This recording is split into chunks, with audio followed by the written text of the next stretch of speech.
भाग्यवान उठ जाओ, कोई बेल बजा रहा है, लगता है दूध वाला आ गया है। रूपा, मैं ही उठूं सब चीज के लिए? जिस दिन से इस घर में आई हूँ अपनी मर्जी से सो भी नहीं सकती। इतने लोग हैं इस घर में, लेकिन उठना मुझे ही होगा। कोई एक दिन मेरी जगह उठ जाए तो पहाड़ ही टूट जाएगा जैसे। रूपा बड़बड़ाती हुई दूध लेती है और कमरे में आकर संजय से कहती है, अब मुझसे ये सब नहीं होता, मेरी भी उम्र हो चली है। संजय, अरे भाग्यवान, तुम्हें कौन उठने को कहता है? मेरी माँ की तो एक ही बहू थी, तुम्हारे तो दो दो बेटे हैं, दो दो बहुएं आएंगी, वो उठेंगी, फिर तुम आराम करना। रूपा, कह तो दिया तुमने बड़ी आसानी से, बेटों की शादी होगी तब ना बहू आएगी। संजय, अरे तो कर दो ना उनकी शादी, उम्र भी तो हो गई है अब उनकी। रूपा कमर कसकर अपनी दोनों बेटों के लिए लड़की देखने में जुट जाती है और खुली आंखों से सपने देखना शुरू कर देती है। रूपा मन ही मन, बहुएं आ जाएंगी, फिर मैं बस आराम करूंगी, सुबह आराम से देर तक सोऊंगी, आराम से उठूंगी, कोई मुझे उठाने वाला नहीं होगा। तभी संजय आकर रूपा को हिलाता है और कहता है, भाग्यवान, खुली आंखों से सपने मत देखो। रूपा, आप तो जल रहे हो मुझसे। इस साल मैं अपने दोनों लाडलों की शादी करके ही रहूंगी। रूपा को अजय और विजय के लिए कविता और खुशबू पसंद आ जाती हैं और वो उनकी शादी करवा देती है। कुछ दिनों तक तो सब कुछ सही चलता है और रूपा को लगता है कि उसने जंग जीत ली है। लेकिन एक रोज कविता खुशबू से कहती है, मेरी तो नींद ही पूरी नहीं हो रही, रोज इतनी सुबह उठ जाती हूँ। खुशबू, कल से तुम उठकर दूध ले लेना और पूरे घर में झाड़ू भी लगा लेना। खुशबू, भाभी, मैं तो रोज जल्दी ही उठ रही हूँ, मैंने तो सोचा आपको कह दूंगी उठने को, मुझे भी तो आराम चाहिए ना। कविता, तुमने तो गजब कर दिया, इतने दिनों से तो मैं ही दूध ले रही हूँ। खुशबू, अच्छा तो झाड़ू कौन लगा रहा है, वो नहीं दिखा आपको? मैं नहीं उठने वाली अब, किसी को कोई कदर ही नहीं है, भला मैं ही क्यों करूँ सब। कविता, अरे तुम छोटी हो मुझसे, इतना भी समझ नहीं है तुम में, जेठानी हूँ मैं तुम्हारी। खुशबू, देवरानी हूँ मैं आपकी, आप ही बड़ी बहन बनकर मेरी जगह उठ जाया करो। मैं चली। अगली सुबह रोज की तरह दूध वाला डोरबेल बजाता है, लेकिन दोनों कविता और खुशबू में से कोई भी दरवाजा नहीं खोलती। दूध वाला बेल पर बेल बजाता रह जाता है। आवाज से तंग आकर रूपा उठकर दूध लेती है और गुस्से में चिल्लाकर दोनों बहुओं से कहती है, एक मैं थी जिसने अपनी सास को कभी काम नहीं करने दिया और एक मेरी दो महारानी बहुएं हैं जिनसे बिस्तर नहीं छूटता। अब से चाहे कोई मर भी जाए, मैं उठकर दूध नहीं लेने वाली। तुम दोनों अपना समझो कि कैसे कौन क्या करेगी। दोनों बहुएं चुपचाप सब सुन लेती हैं और कुछ नहीं कहती। फिर दोनों की दोनों अपने कमरे में जाकर सो जाती हैं। ना घर की साफ सफाई करती हैं, ना घर का कोई काम। अगले दिन फिर दूध वाला आता है और बेल बजाना शुरू कर देता है, लेकिन मजाल है कि दोनों में से कोई दरवाजा खोल दे। दोनों कविता और खुशबू अपनी नींद लेती रहती हैं और रूपा भी ठान लेती है कि वो भी नहीं उठेगी। घर की औरतें जब नहीं उठती तो आखिर में संजय उठकर दूध लेता है और अपने बेटों से कहता है, लगता है बाहर के साथ साथ घर भी अब हमें ही देखना होगा। राहुल, लग तो मुझे भी यही रहा है। रितेश, कल से घर गंदा पड़ा है और रात में भूखे ही सोना पड़ा। ये तीनों पता नहीं क्या चाहती हैं, ऐसा क्यों कर रही हैं।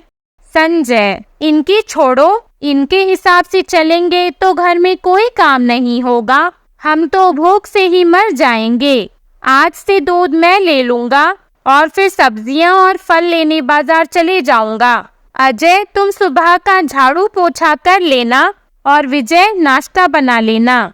दोनों अजय और विजय संजय की बात पे सहमति देते हैं और घर के कामों में जुट जाते हैं और काम में फंसने के कारण उनका ऑफिस छूट जाता है।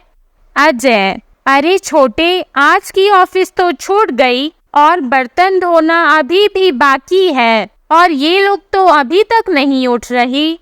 विजय, भैया मुझे तो लग रहा है अब हमारी ऑफिस रोज छूटने वाली है इनके चक्कर में। वैसे भी इतना थकने के बाद ऑफिस में काम कौन कर पाएगा। अजय, विजय और संजय दिन भर घर के कामों में लगे रहते हैं, लेकिन रूपा, कविता और खुशबू को जरा भी शर्म नहीं आती। वो तीनों आराम से उठती हैं और खा पीकर घूमने निकल जाती हैं। एक दूसरे से कंपटीशन करने के चक्कर में वो तीनों इतना नीचे गिर जाती हैं कि उन्हें खुद समझ में नहीं आता। कुछ दिनों तक यूं ही चलता है और एक दिन संजय दुखी होकर रूपा से कहता है, इस घर का सत्यानाश होने से अब कोई भी नहीं रोक सकता। बहुओं को आए दिन ही कितने हुए हैं, लेकिन तुम्हें तो समझना चाहिए, तुम भी उन्हीं की तरह कर रही हो।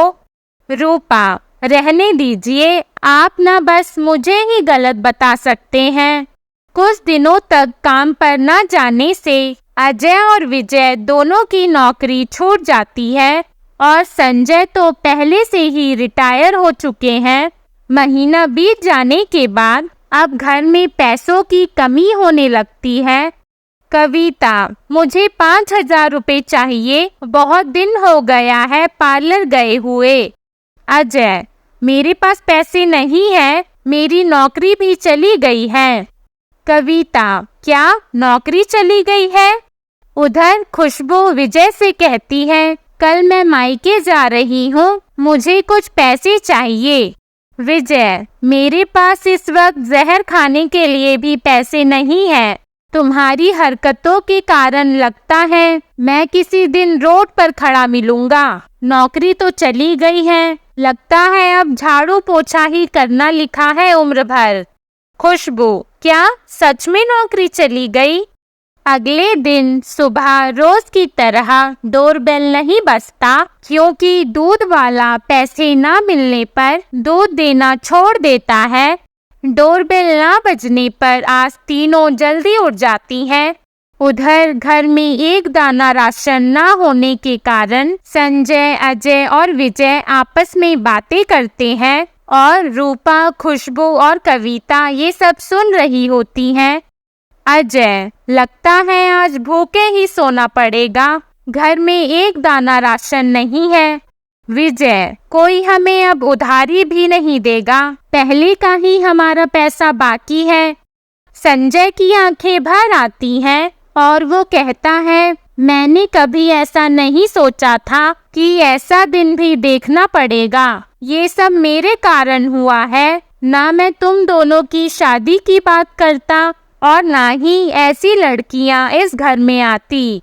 ये सुनकर तीनों को अपनी गलती का एहसास हो जाता है और रोते हुए रूपा, कविता और खुशबू कहती है, कविता, हमें माफ कर दीजिए।